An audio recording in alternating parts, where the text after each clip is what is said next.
We are back. It is Sunday. It is week 14 of the NFL season. It's the final week before our playoff matchups.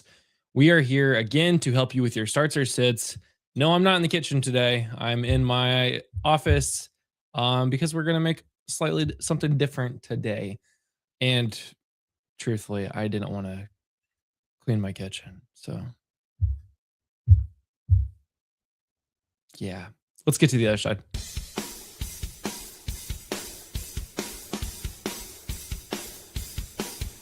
You're watching Bites and Insights only on Fantasy Now Plus.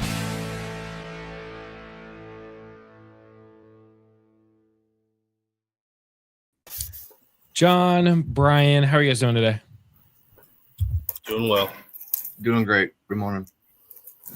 Brian, I assume you're having a great morning. Had a great evening last night.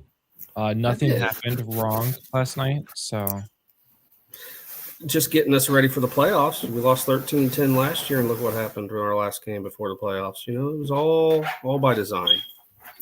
I'm sure that's exactly what Ohio State wanted to do last night. Exactly. Sure. Brian's having a little chaos in the background. People are plotting his death today, so the little extra background noise is fun, but it'll get you ready for the bar scene that we're going to be doing today. I'm making a cocktail, and in fact, it is from the Cocktail Playbook by FF Chalupa Batman, or Zach, as you might know him. You can get this on Amazon today. It's actually $3 off. The paperback copy is $3 off for the holidays. So it's got 32 recipes, exactly how to make them. One for every NFL team. So that's fun. Today I'm going to make the Houston drink, which is the Alamo Mezcal Sour, which is pretty good. And as always, guys, if you have questions in the chat, ask away. We are here to help you with your starts and sits to get you prepared for week 14. And I mean, that's why we're here. Even though I'm not in the kitchen, that means I potentially have more opportunity to actually do some research before I actually answer your question with absolutely no sense of mind. So, how are your guys' seasons going? You two. The two of you on the show. John, you want to start? I have some decent teams fighting for. I'm in the 4th place, pretty much in the playoff hunt. Still in fishbowl hunt, so those ones are doing good. For some reason, I always struggle with my family league, but this year I'm in the playoffs, so I still have a chance. Guy in first place actually drafted McCaffrey and Taylor on the same team, so he's got a strong hold on that first place spot. So we'll have to see how they fare in our fantasy playoffs. Ryan, what about you? I'm having a really good fantasy season. Still alive in all of my charity leagues. Scott Fish Bowl, the Warrior Bowl, Battle of the Sexes, Super League. So that's exciting. And then my home leagues, I'm gonna make the playoffs in all three. One of them should be the 1 seed. The other one fighting for that bye. Justin's home league this week will probably determine playoffs or not. I'm fighting a guy who's one game behind me. So, and I'm right now sitting at the 6th seed. So.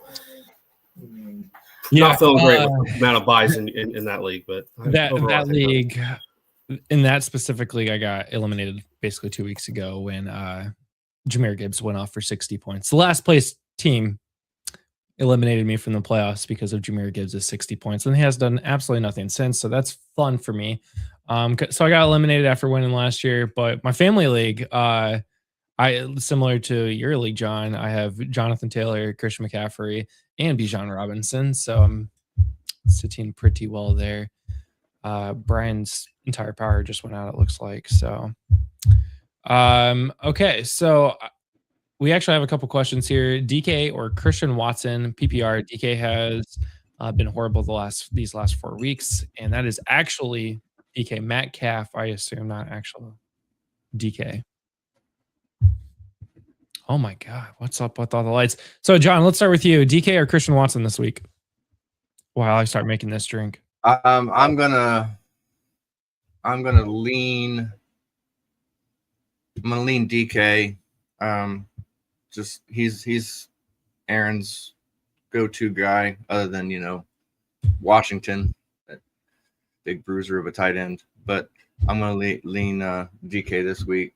Watson's got the boom plays, I would say, but DK's got the steadier target ratio. This will be interesting to make a cocktail with a microphone in my face. I would agree with you on DK. Reed is expected back this week, so that's one more kind of still the targets as well in Green Bay. I think we'll see Reed get force fed the ball a lot, just to get him back in the swing of things. And the Steelers obviously need the win, and the Ravens secondary has not been good. So I think it's DK this week for sure. I could definitely see the thought for Christian Watson this week. I'm a little concerned about Christian Watson. I just spilled bourbon all over my desk, so this is going to smell great all week. I definitely see the thought behind Christian Watson, but yeah, with Jayden Reed, I'm not expecting Jayden Reed to have a big game. I mean, first week back after a broken collarbone in week 2. Not entirely sure that he's going to immediately have a giant impact in that offense. Christian Watson has become the Packers receiving game with the random mixture of Dontavian Wicks or Romeo Doubs or some other wide receiver. Christian Watson has become that target. I'm a little concerned about DK's usage. I mean, he's getting targets 8, and 5 over the last 3 weeks, but he's 5 receptions, 3 receptions, not a lot of yards. He hasn't had a game over 50 yards since week 8. And that's when he last scored a touchdown, was in week 8. I personally would go Christian Watson. I think that is the offense now with Josh Jacobs. But I could see, Baltimore, this is going to be a game that the Steelers have to win. So I could see where you would want to go with DK Metcalf. So 2 DKs, 1 Christian Watson, DP firefighter. I hope that's helpful. Morning, guys. Finally able to make it. Yes, we've missed you the last couple of weeks.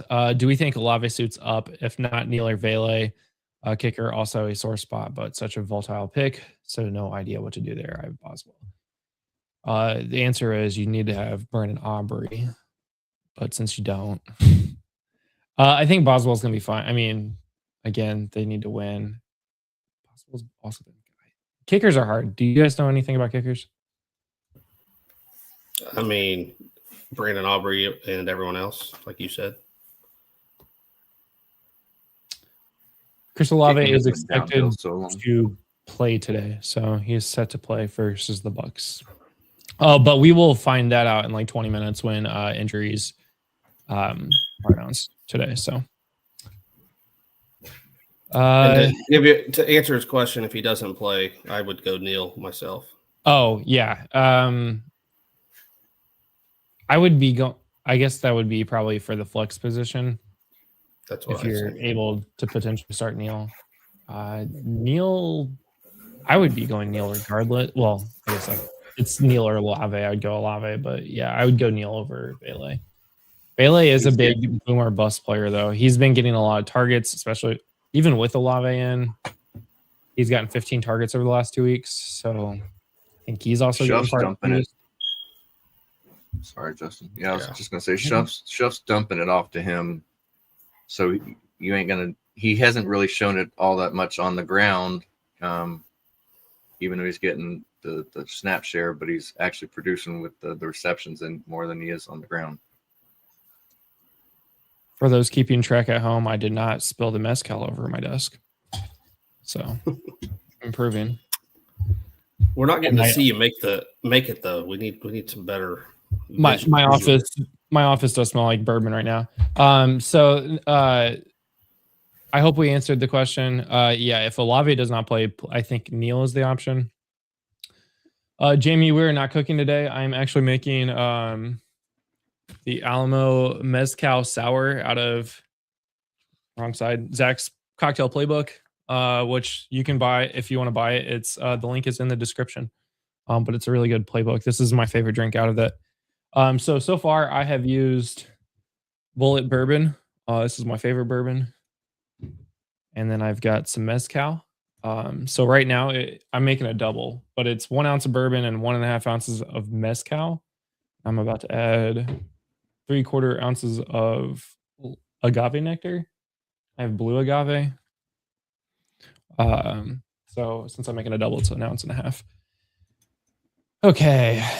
Next question. Hi guys, and Justin, good to see you. And I'm still finalizing my start and sit for wide receiver. I do have Sutton, Devontae Smith, Alec Pierce, Mecca, and T. Higgins. Standard league. Okay. How many do you need to start? One against Aubrey. Any word on Hampton playing against Philly tomorrow night? I thought I saw something about Hampton is playing this week. Yeah, I saw they announced he's expected to play. 19 hours ago, he's activated from IR, faces uncertain workload for Monday night. I'm concerned that he's going to have a limited workload. There's definitely going to be a split. Vidal having a good week last week and everything else, they're going to ease him in, especially if they still fight for the playoffs and everything else. They're going to want to have him later. I'm trying to do this higher up for you. Oh, did you hear that plop? I don't know. It's gross. Yeah. So did we get clarity on the wide receiver question? How many he's starting? Did he has to start 4? So 4 out of Sutton, Smith, Pierce, and Mecca, and T. Higgins. T. Higgins is a go this week, so that is a bonus. So he benches one of those 4. Or one of those 5, sorry. Yeah, in this list, I think I'm benching Devonta Smith. Or maybe Sutton. I don't know. I'm starting at Mecca. I think I'm starting T back with Joe Burrow and yeah.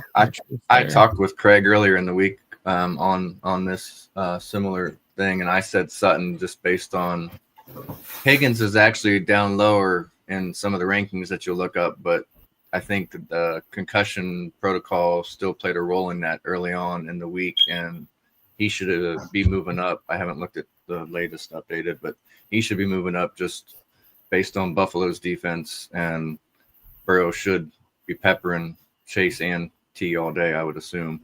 So that's why I bumped T way up there. Sutton is still sharing with Franklin, and that offense is just more questionable to me. Alec Pierce is got your boomer bust, and I just think he's likely to score more points, and he might only get 5 targets, but 1 or 2 of those could be for 30-40 yards. So that's why I told him early on that I would sit Sutton. I'm curious to know if I was on the right path with that with you guys. Yeah, I would sit Pierce myself, but I understand why you don't, because he has definitely got that boom factor.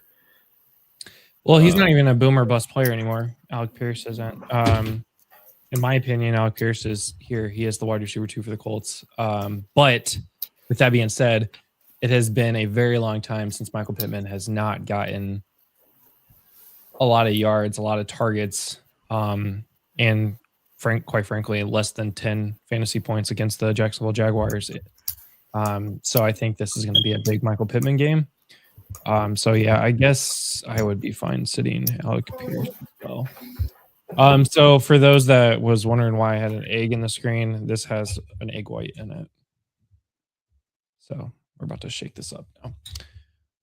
Let's see. Next question. If that's the case, do I start Hampton on a limited count or Woody Marks at flex? I know Woody's healthy, they said this week. Woody is healthy. Even though he injured his ankle last week, he still came back and played. Not effectively, but he did get 64 rushing yards. They've got the Chiefs this week, though. Yeah, both of them got primetime games. You got time to decide, I guess. I think this is one where I would look at it if you're more needing the higher upside, like, I would go with Hampton because I think he has the higher upside as far as, the boom factor. But if you're in a situation where you need to sure points, I'd go Woody, and you can decide later in the day, see where your scores are.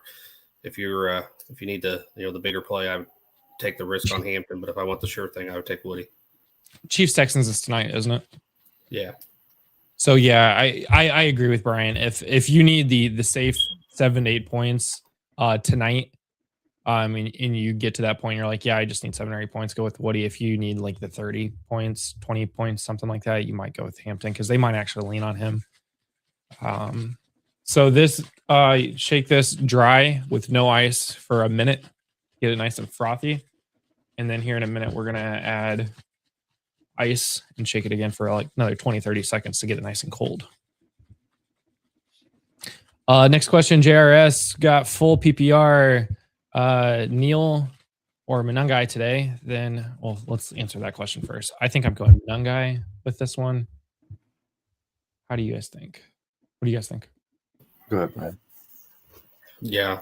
I think Monangai has been definitely carved a role, and even though Neil is starting, he's just not been impressive. Monangai is this year's David Montgomery. Ben Johnson knows how to use 2 running backs and has proven that. He was the reason why the Lions were able to use 2 running backs last year. I think that's pretty evident with Montgomery not being worth anything this year. So I feel confident about Monangai actually getting usage. John, what do you think? Back to what we were saying earlier, Neil is more of he's going to get the points in the PPR, but Monangai is the all around. He's going to be, I'd say you're more comfortable, safer floor. And I still think he'll outscore Devin Neal even with those PPR points based on Saints offense. Monangai or Devin Neal could get 5, 6 targets. Not even. I mean, he got 3 targets last week, 3 receptions. So he's going to get you points there. What you're getting out of Monangai is a touchdown. He's got a touchdown in 5 of the last 7 weeks, including 4 in the last 4 weeks. He's a big part of that offense now, and the reason why the Bears are actually doing well now, I think, at least one of the reasons why. So I would be going with Monangai personally. Jaden Higgins or AD Mitchell rest of season though. We're debating. Do you have to start one of them? Here's the thing: AD Mitchell is so JRS watches our waiver show clearly because we've been talking about the 2 of these guys for a couple weeks now. AD Mitchell is. Sorry, this might be distracting here. Got the ice in there now. It's really cold. AD Mitchell is the wide receiver 1 for the Jets. He's getting a lot of targets now. Jaden Higgins is wide receiver 2 for the Texans behind Nico Collins. God, it's cold now. So let's see. I haven't been able to see the stats on what Higgins has done with Nico Stroud. With Stroud versus Mills, I just felt like Mills was using him, but I don't know what Stroud was using him for. AD's just a hot hand on.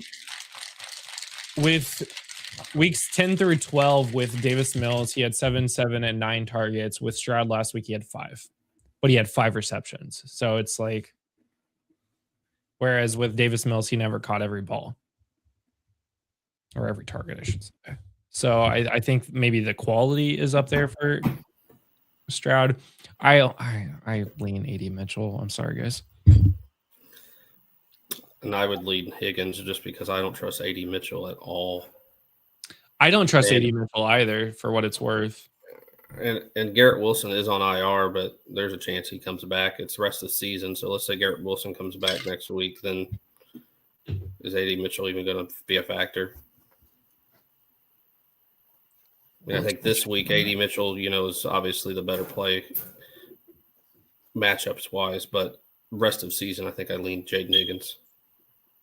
Yeah, if you have to either pick up just one or drop one because of a roster situation, I would say Higgins 2 for the rest of the season as opposed to just this week.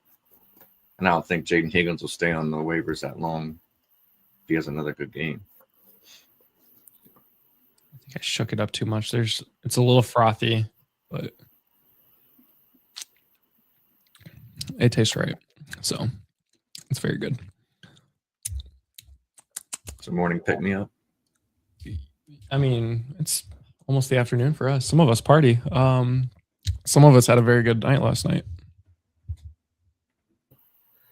We all had a good night. Don't you worry. I said that I could live with a loss to IU, and especially a loss that's close. Like going undefeated. I'm glad it was a close, saying, really good game. Yeah.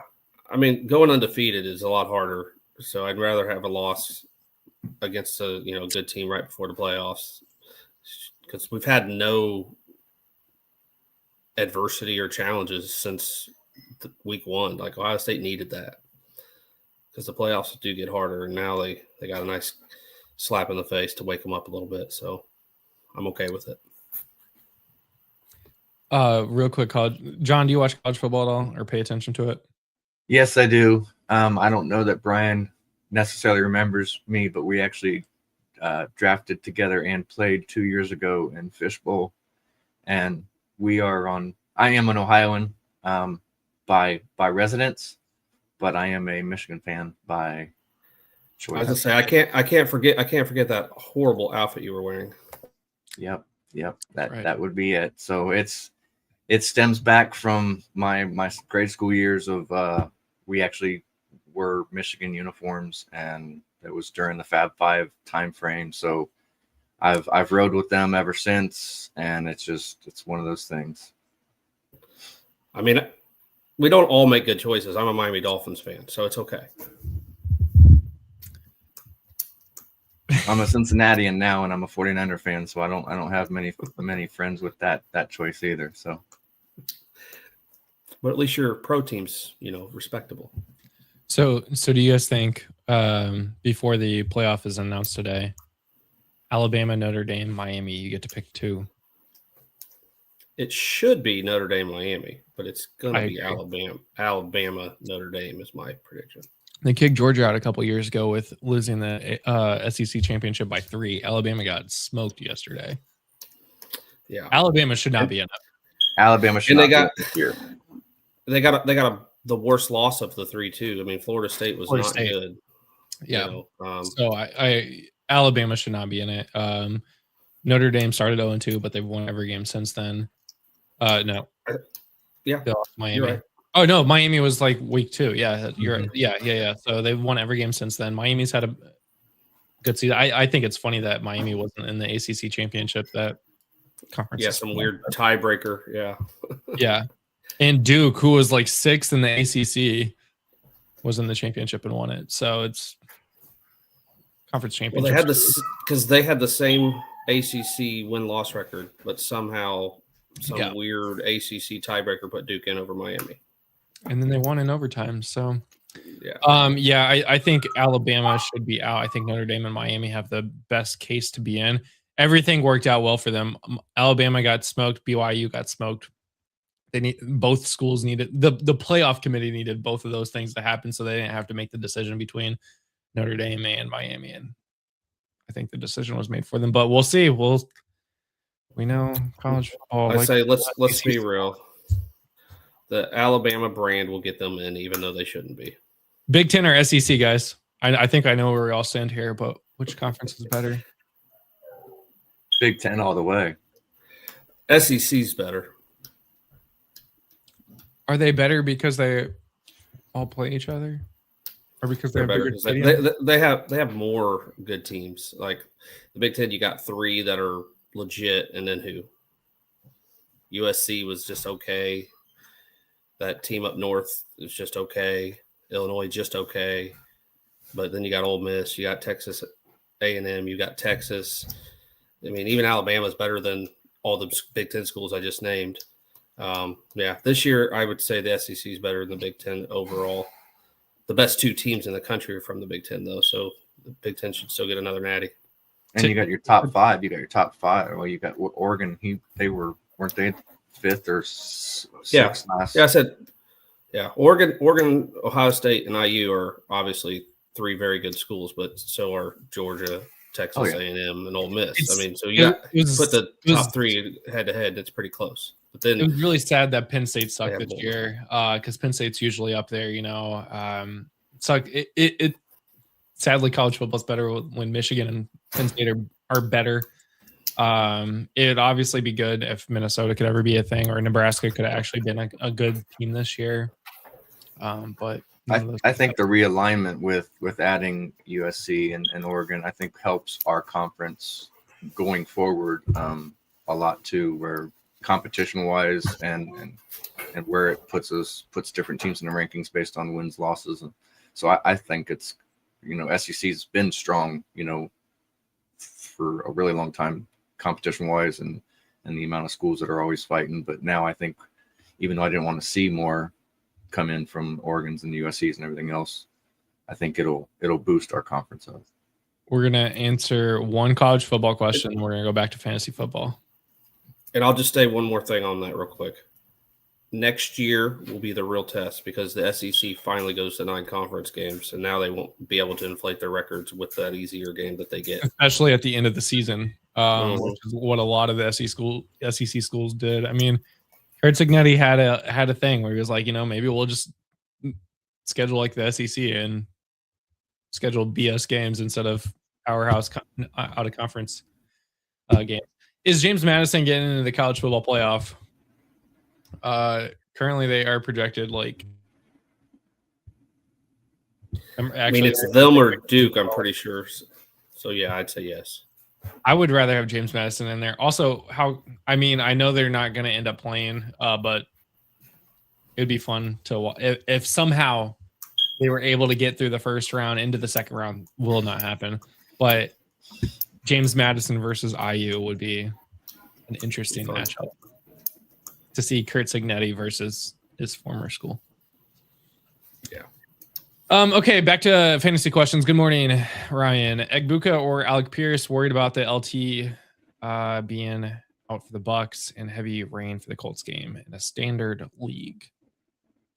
So you need touchdowns, no PPR points. Standard, that you still get points for receiving yards though, right? Yeah, for standard you would.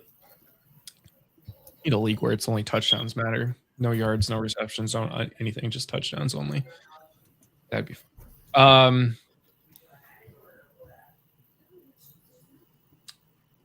I think I go Egbuka.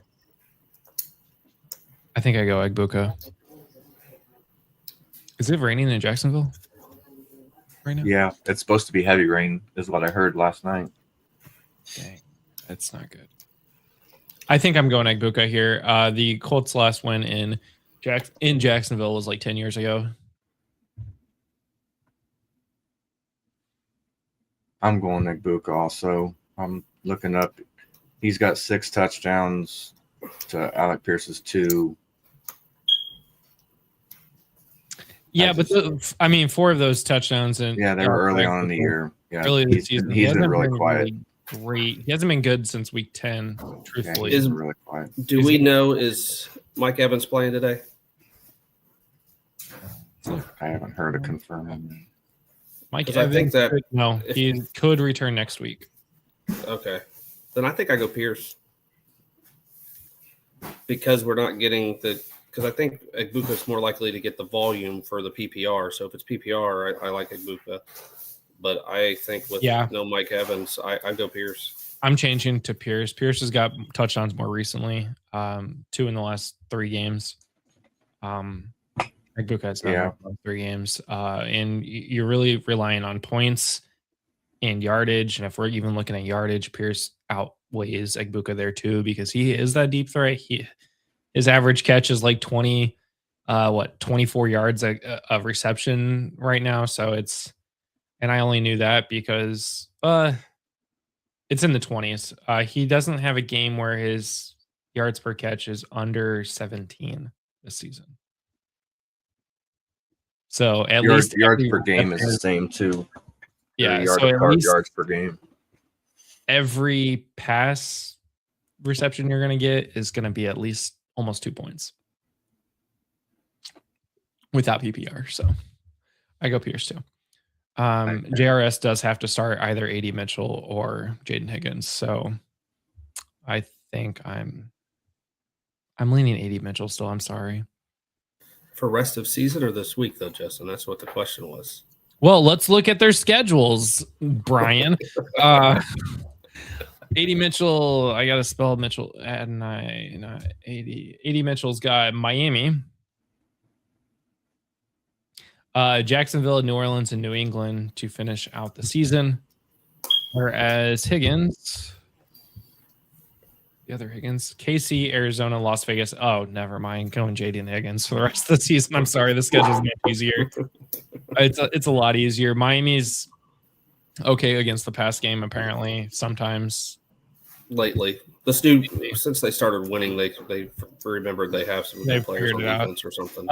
Jacksonville's got a really good defense. New Orleans is the outlier, I think. That's where you get the points from. But New England in the championship round is going to be tough, especially it's at home. Either way, Higgins has KC this week. Okay, it's beatable. Arizona, Las Vegas, and then the Chargers, who actually have not been that good on defense this year. So I Higgins for the rest of the season. Thanks for pulling up the rest of the schedule, Justin. Good morning, Charlene. This is a disgusting question. Jacoby or Lamar? I'm going Jacoby Brissett. I can't believe it, but I'm going Jacoby Brissett. Lamar against Pittsburgh, he has not put up more than 10 points in 3 weeks. Jacoby has not put up under 18 points at all this season. Cardinals are shutting people down left and right, though, which makes me a little concerned. But, yeah, I tend to lean Jacoby this week. Lamar just don't think he ain't playing healthy. Matter. Yeah, Lamar, no. It doesn't matter as long as Michael Wilson is playing. That's all that matters for Jacoby. So, but yeah, Lamar has not looked good at all this season. I'm surprised they're still playing him. To be honest, I think if they lose maybe 1 or 2 more games, they're going to shut him down for the rest of the season because there's no point of risking injury. So, I go Jacoby. Would you guys agree with that? Broken Daniel Jones or Tyrod Taylor versus Miami? Well, you want 16 points because that's what Daniel Jones gets you. Or do you want the ability to either get 13 or 22 points? John, what's the I have to start Daniel Jones in one league because I have May on the bye. So I have to start Daniel Jones. But I'm nervous about it because of the weather we were just talking about and what I heard about the heavier rains. So that leads me to believe they're not going to be as pass happy as I want them to be with him. Tyrod has shown he can manage a game. So I would say Daniel Jones. Brian? That was a long way to get to Daniel Jones. I like it. Yeah, sorry.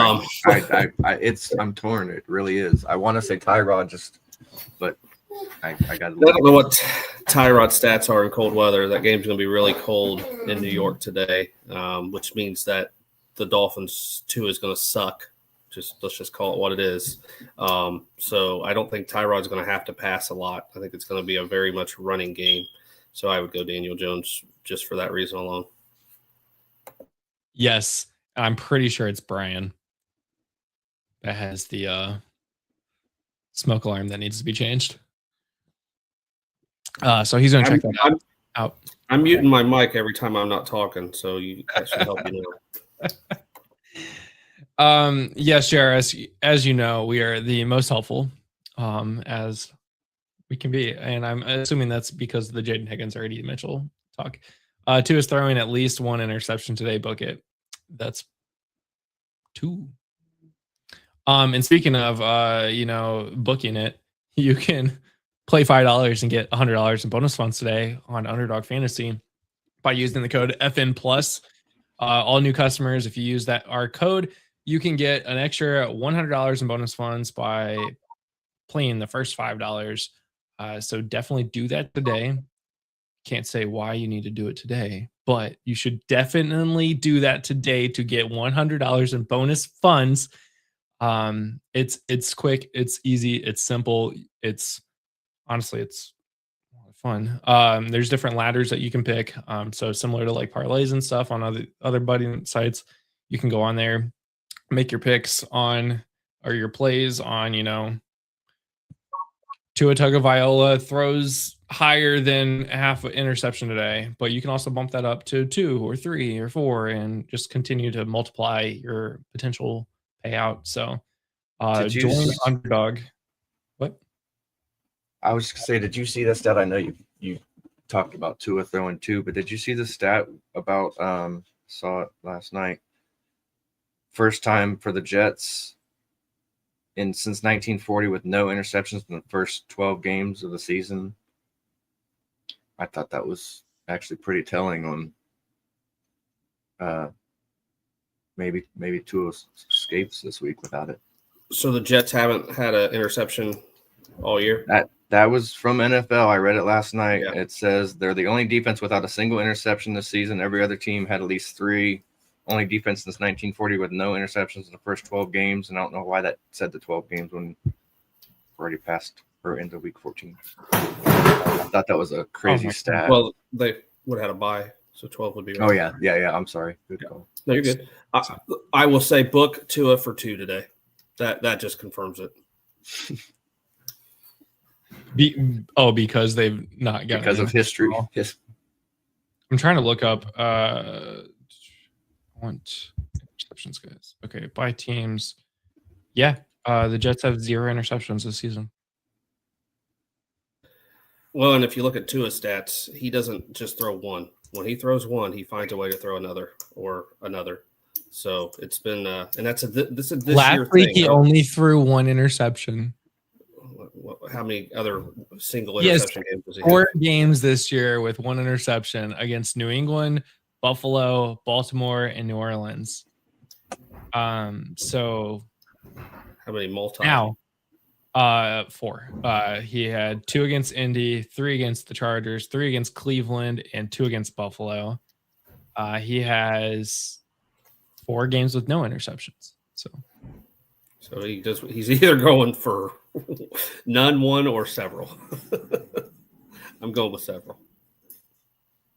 It's going to be below 40. He's never won a game below 40. And I'm going with 1. I'm going with 1.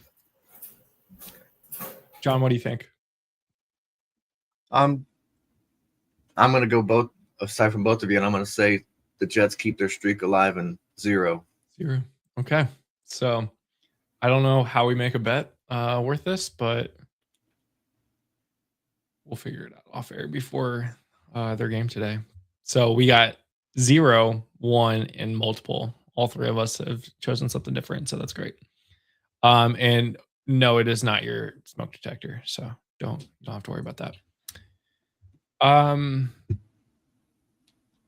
Yeah, guys, if you're in the chat and you still have questions to get you into the playoffs this week, I mean, this is the final week of the regular season for most people. Week 14 is generally the last one. You guys said you both are still good in Scott Fishbowl, right? Yeah. See, Brian, you are. Yeah, I think I'm like in the 700s going into the week. I can never find. There you are. You are at 902 right now. You're only 5.5 above. And then let's see. John, you are at 680. You're 18 points above. I am not nearly as good, but this is also the furthest I've been in the playoffs. So 1,378. So I'm 22 points behind at the moment. That's a bummer. But each year, my first year in 13, I made round 1 and got eliminated. Year 2, I made round 2. And now year 3, I've now made round 3. So next year, I'm making it to the quarters, guys. Excited about that. So I've made the playoffs every year but one. This is my 5th year, and my 3rd year, 2 years ago, I got 22nd. I think that was the draft. You were high a couple years ago, weren't you? Yeah. I finished 22nd. It was a pretty good year. Somebody in our division, my division specifically, down in Cincinnati, he is Pierre. 10th. Yeah, Pierre. He was first last week. He is absolutely killing it, and we made fun of his draft at the draft. So, yeah, Pierre's good people. I've known Pierre personally. We used to work together back at Apple. Gosh, almost 15 years ago. So, because he's Northern Indiana too, isn't he? Yeah, he lives up in Marion now, but he did live in a little town called Dunkirk back whenever we worked there. I got to know him our first year when Brian and I drafted, and he's a great guy, and came back last year, and it was like we'd been friends forever, and talking to him and his wife and everything else, it was great. And then we actually drafted right next to you guys, Justin, and we were comparing our rosters, and I actually had 3 or 4 rounds that went with him. So maybe that's why I'm still in the playoffs, is because we did match up a few of our picks. But he obviously managed a little bit better than I did or something, because he's been killing it. Pierre's really cool. Pierre's also in Super League as well, but I think he just got eliminated from Super League this last week. He's an IU fan. He was the first person I texted last night and congratulated him, because I mean, he is a true IU fan, IU football, IU everything. He's never been one of them fake IU football fans that's really a Notre Dame football fan. So I had nothing but respect for him. Oh no, Pierre's still in the playoffs. Never mind. Oh wait, no, never mind. I looked at the regular season standings. He definitely got eliminated. Let's see. Me too. Yep, he got eliminated. He was 65th this week. So, Super League is a charity fundraiser league hosted by Fantasy Now Plus. Registration is on our website, fantasynowplus.com. There's a tab at the top called Super League. You can not get there by that. I need to put the registration link actually on the website, but you can go to fantasynowplus.com/about. That'll take you to the actual registration link for next year. Definitely sign up today if you didn't. Looks like Brian is in 11th place in Super League heading into this week. I'm in 17th, but I think I'm going to get eliminated this week. So what did you guys think about the captain rules this year? I thought it was a nice little twist. Yeah, I like making us pick on preseason was I was gonna say making us pick on preseason was a lot of fun and a lot of debate.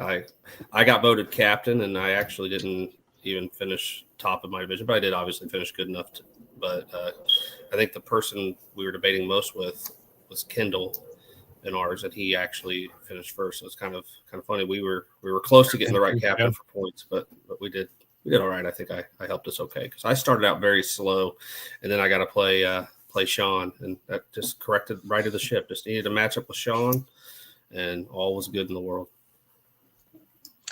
The Captain Samuel Whitmore division has been absolutely annihilating people, and I think they're going to end up finishing with the win with one of them. Their captain finished in first place at the end of the season, which was the correct pick for captain, I guess, as you predicted the top pick. So they're getting an average of 229 points added to every week, which is going to be very good for all of them as the weeks go by. John, yeah, I like the ad of doing something like that. We didn't obviously know anybody in our league and whatnot, so you had you can do it. Well, I'll do it if you want me to do it, and it's like, I don't know that how we got to the decision. It was more of 2 or 3 people said, yeah, let's just do that, and we did it. But you had 9 people in the playoffs, which is pretty good. We had a tight division. Yeah, it looks like you guys have 2 more left. Reeds and CJ Stellar. That's all that you have left. How many do I? Yeah, Reeds. I know our captain was the winner of last year. He made a big, strong push to be the captain because he won and he knows how to play the settings. And I'm like, okay, you won a year, but like this year's bigger. he did not even make the playoffs. I think he finished in like 120 something. So, but we had 8 make the playoffs, and it looks like we've got what 1, 2, 3, 4, 5, 6. We have 6 people left of those 8. So we'll see how that goes. But it's been a fun year. Have not decided on what the scoring is going to be like next year. So still time to figure out the next year's theme. Charlene, are you going to make it? Touchdowns only. You mentioned it earlier.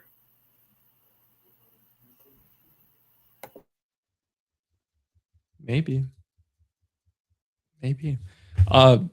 Charlene, you finished in 39th last week. I don't know if you're going to make it. I have not looked at what things look like yet. So you need to at least get to the top 25 or top 30 this week. I need to update the spread, the website, but yeah, it's the top 30. I think this week that advances. So, all right. Well, if nobody has any more questions, do you guys have any questions for your leagues? I got a college football question for you guys. Okay. Does Georgia jump to 2, or do Ohio State go to 2?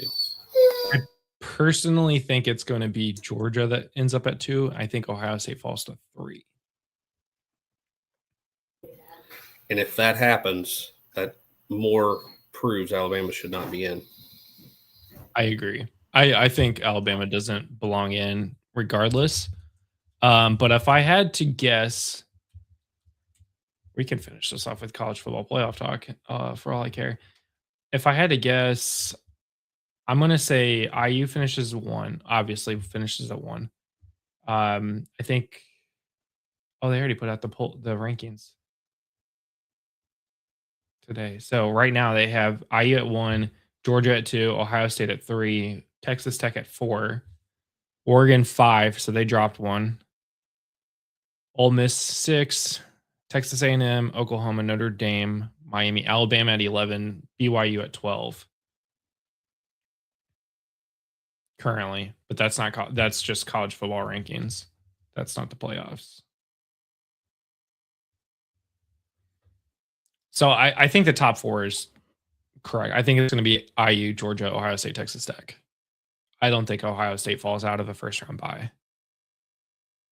No, I don't think they fall out of the top 3. I mean, if Texas Tech jumps Ohio State, that would be truly shocking.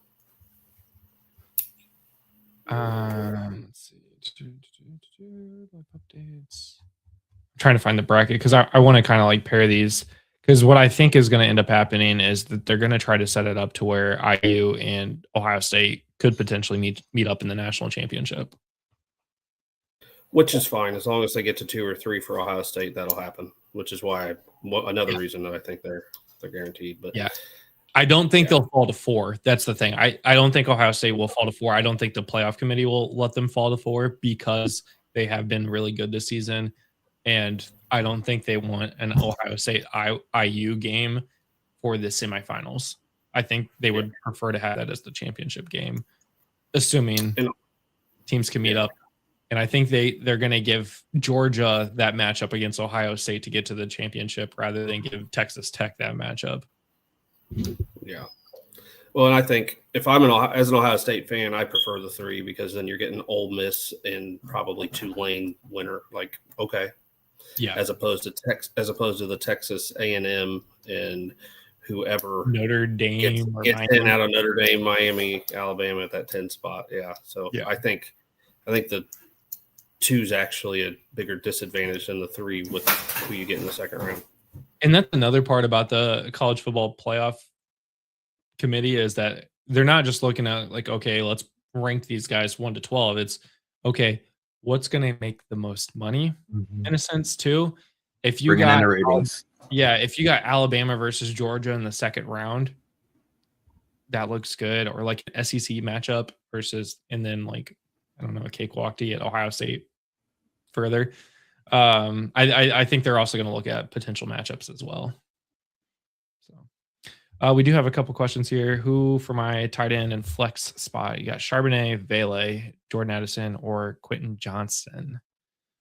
His tight ends are Ertz and Jawan Johnson. Also has Kittle on bye. Or should I go with 2 tight ends? Do not go 2 tight ends. You don't have the tight ends to do 2 tight ends. I think on that list of players, I'm going Vele in flex. Maybe Quentin Johnson, but I think I'm going Vele. I don't trust Jordan Addison I don't trust him walking me across the street right now. I would go Charbonnet because I think he's got the most boom of the people there. And I was Boom looking being at Charbonnet 14 too. points. Yeah, because I mean Charbonnet sometimes gets some touchdowns, and if he gets going hot, Week 12, he got a touchdown, and he didn't even get 10 points that game. He's an But look RB2. who just this look at our week, so- options. Yeah. With who we got, that's who I would pick. I think it's between Vele and Charbonnet. I don't trust Addison. I don't think Johnson is up there anymore. No, I even with this 11 points last week, I don't think he's worth starting in week 14. I get why you'd want to go Charbonnet. Is Kenneth Walker back to being Kenneth Walker again? No. 13, 14. They're still backfield. He's up there. Kenneth Walker's getting the majority of the carries, finally. I don't know. With the limited Chris Olave, they don't really have anybody else.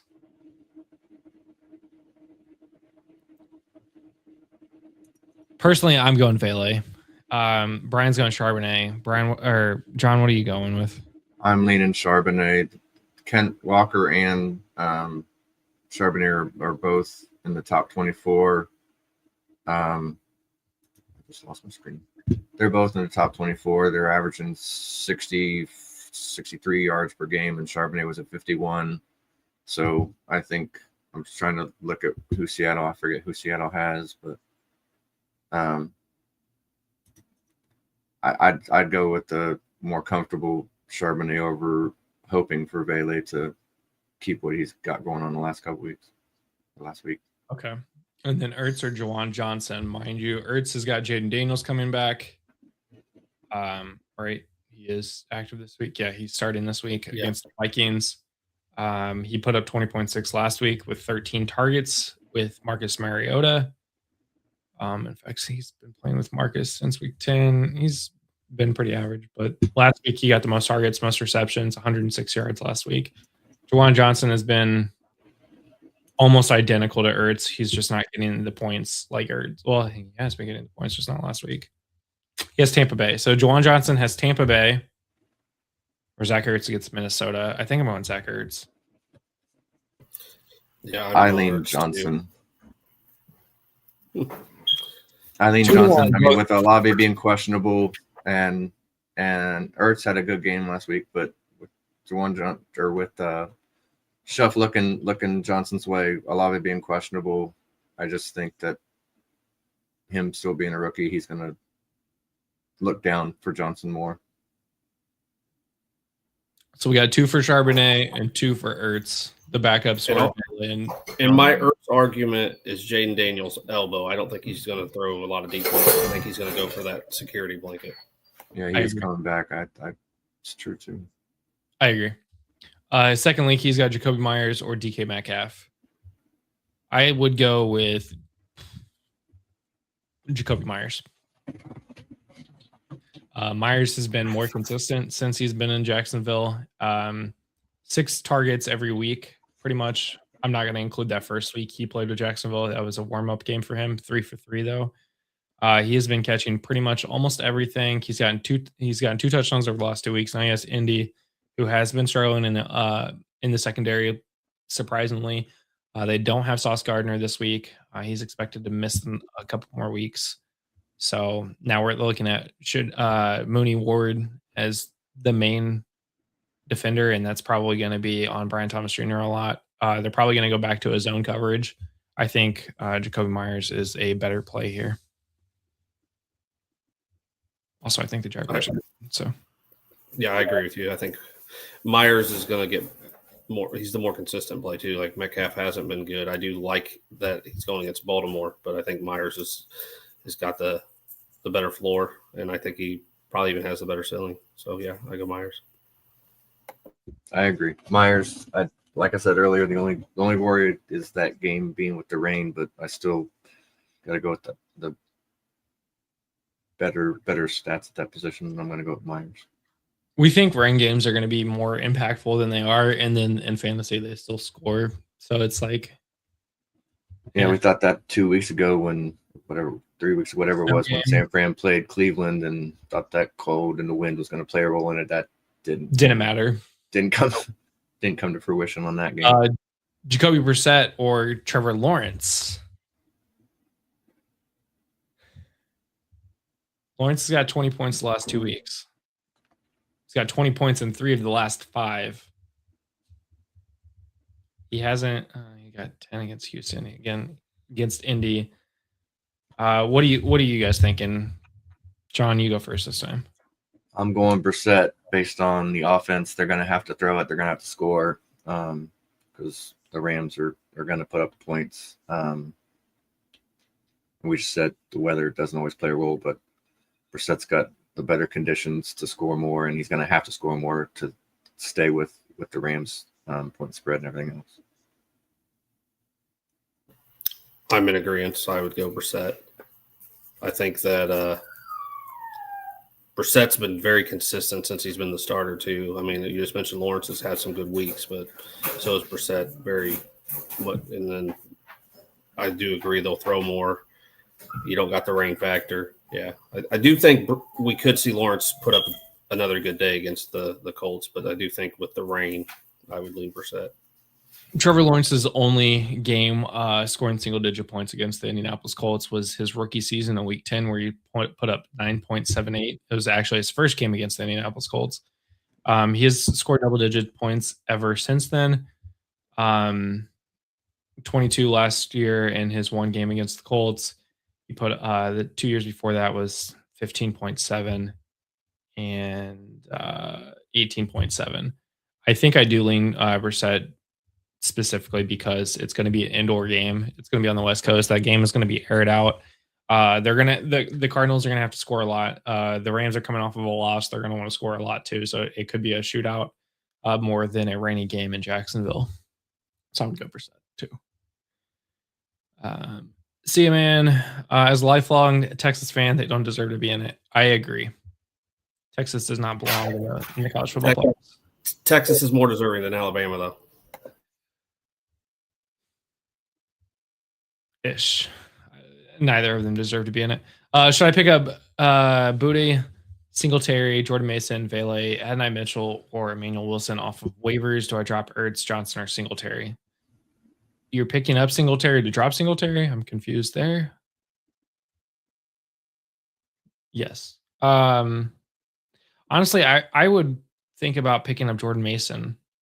I know Tyrone Tracy just went out, was carted off, but they have a bye week this week, and it looks like he apparently could have played again, even though he got carted off. It was more of a precautionary. But apparently Tyrone Tracy is fine. I would pick up Jordan Mason because Aaron Jones has another shoulder injury, and we know what happens when Aaron Jones has injuries. He misses multiple weeks, not just one. But I wouldn't, if I have to drop one of those three. I'm dropping Singletary. I wouldn't. I would keep the three that you'd have to drop. I don't think any of them are worth picking up over the three you drop. Yeah, I don't know if I'd drop anybody. Okay, so we're looking for a wide receiver 2, 3, and a flex spot. He's got Devontae Adams. He's got Devontae Adams at wide receiver 1, Jonathan Taylor and Josh Jacobs at RB 1 and 2. With Charbonnet and Henderson. Wait. Henderson on a bye. I have to read this. RB 1 and 2. We got Zach Charbonnet and Henderson is on a bye. Okay, wide receivers are Addison, Myers, Samuel, Quentin Johnson, and he's got Juwan Johnson, Ertz, and Kittle on the bye.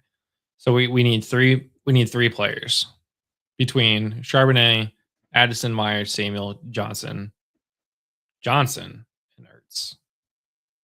But one of those. Debo, I would say, is in for me. Yeah, I think Debo and Jacoby are the easy wide receiver 2 and 3. Now we just got to figure out who we want at that flex spot. So between Johnston, Addison, and Charbonnet, I think I'm going Charbonnet. Yeah. Unless there's some tight end premium scoring, then maybe you want to start two tight ends. The two tight ends, because I mean Johnson and Ertz, we just talked about where they're at. So if it's traditional PPR and you don't get the tight end bonuses, then yeah, I'd go Charbonnet. But if there's a tight end premium bonus, I'd do the double tight end.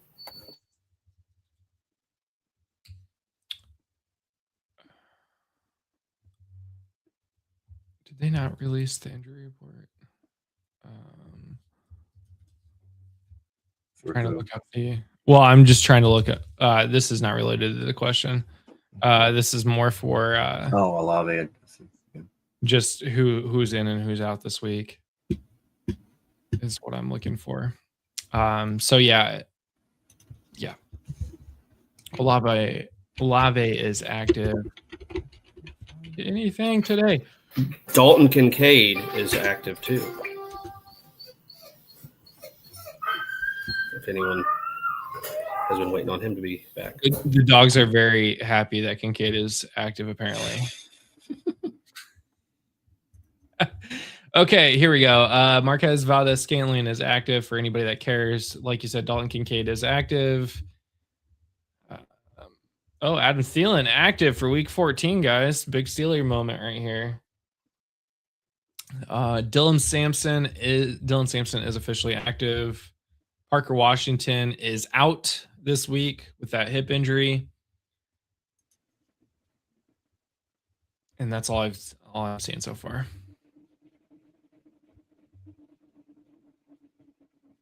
So I think Parker Washington is the biggest out this week. I think we expected him to be out this week, but he's had a pretty good solid couple weeks. But unless there's any other questions, I think that's the show, guys. It's been a really low key week 14 start sit. I know this is the end of the season. Everybody's either tuned out, they've already lost, or they're fighting back. But if you're timeout. Just closing too early. AJ Brown, Michael Wilson, Genty in the flex. I need a wide receiver 2. Oh, Andy needs a wide receiver 2. I was gonna say you gotta only pick one of those three. AJ and Wilson. No Marv this week.